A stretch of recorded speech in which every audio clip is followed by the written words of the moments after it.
Assalamualaikum warahmatullahi wabarakatuh. Teman-teman mahasiswa, selamat datang dalam mata kuliah pembelajaran mikro atau biasa disebut dengan pembelajaran micro teaching. Sebelumnya, apakah itu micro teaching? Micro teaching itu berasal dari dua kata. Yang pertama adalah mikro, yang artinya adalah kecil, terbatas, atau sempit. Yang kedua adalah teaching, yang artinya pembelajaran atau pengajaran.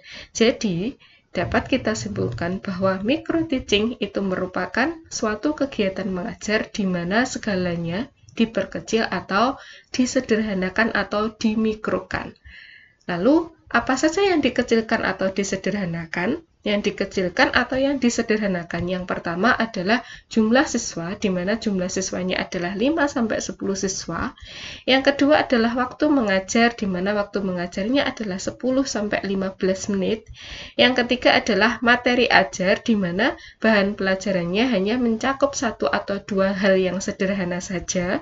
Yang keempat adalah keterampilan mengajar, di mana keterampilan mengajar ini nanti difokuskan pada satu keterampilan khusus saja atau beberapa keterampilan khusus saja. Selanjutnya, tujuan mengecilkan atau menyederhanakan atau memikrokan adalah adanya asumsi bahwa yang pertama, pengajaran yang kompleks mudah dilaksanakan bila dikuasai komponennya satu persatu. Yang kedua, adanya asumsi bahwa perhatian dapat terfokus pada pembinaan tertentu. Yang ketiga adalah adanya asumsi bahwa mudah diobservasi dan mudah diberikan umpan balik. Lalu bagaimana karakteristik micro teaching? Karakteristik micro teaching yang pertama adalah jumlah siswanya 5-10. Yang kedua adalah waktunya sempit, yaitu 10-15 menit. Yang ketiga adalah menampilkan satu atau beberapa keterampilan mengajar yang khusus saja. Yang keempat adalah materi atau topiknya tertentu. Yang kelima adalah adanya observer dan supervisor. Apa tujuan pembelajaran micro teaching? Yang pertama, ada tujuan umumnya, yaitu untuk meningkatkan berbagai keterampilan mengajar sehingga calon guru mampu menciptakan proses pembelajaran yang efektif, efisien, dan menarik. Yang kedua adalah tujuan khusus. Tujuan khusus yang pertama adalah calon guru mampu menganalisis tingkah laku pembelajaran kawannya dan dirinya sendiri. Yang kedua, calon guru mampu melaksanakan berbagai jenis keterampilan dalam proses pembelajaran. Yang ketiga, calon guru mampu mewujudkan situasi pembelajaran efektif, produktif, dan efisien. Yang keempat adalah calon guru mampu memenuhi 4 standar kompetensi guru, yaitu kompetensi pedagogi, kompetensi kepribadian, kompetensi profesional, dan kompetensi sosial. Lalu apa saja manfaat pengajaran mikro atau pembelajaran mikro itu? Yang pertama adalah manfaat pengajaran mikro bagi mahasiswa calon guru. Yang pertama, setiap mahasiswa calon guru dapat melatih bagian demi bagian dari setiap keterampilan mengajar yang harus dikuasainya secara lebih terkendali dan terkontrol. Yang kedua, setiap mahasiswa calon guru dapat mengetahui tingkat kelebihan maupun kekurangannya dari setiap jenis keterampilan mengajar yang harus dikuasainya.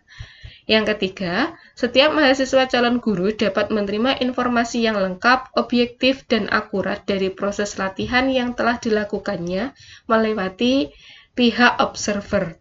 Yang keempat, setiap mahasiswa calon guru dapat melakukan proses latihan ulang untuk memperbaiki terhadap kekurangan maupun untuk lebih meningkatkan kemampuan yang telah dimilikinya.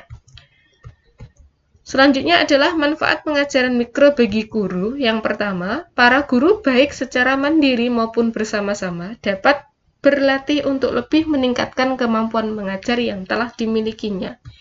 Yang kedua, mengetahui kelebihan dan kekurangan yang dimilikinya terkait dengan keterampilan mengajar yang harus dikuasainya. Yang ketiga, dapat dijadikan sebagai proses uji coba terhadap hal-hal yang baru seperti dalam penerapan metode, media, materi baru, atau jenis-jenis keterampilan mengajar lainnya sebelum diterapkan dalam proses pembelajaran yang sebenarnya. Sementara manfaat pengajaran mikro bagi supervisor adalah yang pertama, dapat memperoleh data yang objektif dan komprehensif tingkat kemampuan para calon guru maupun para guru dalam hal kemampuan mengajar yang harus dikuasai sesuai dengan tuntutan profesinya.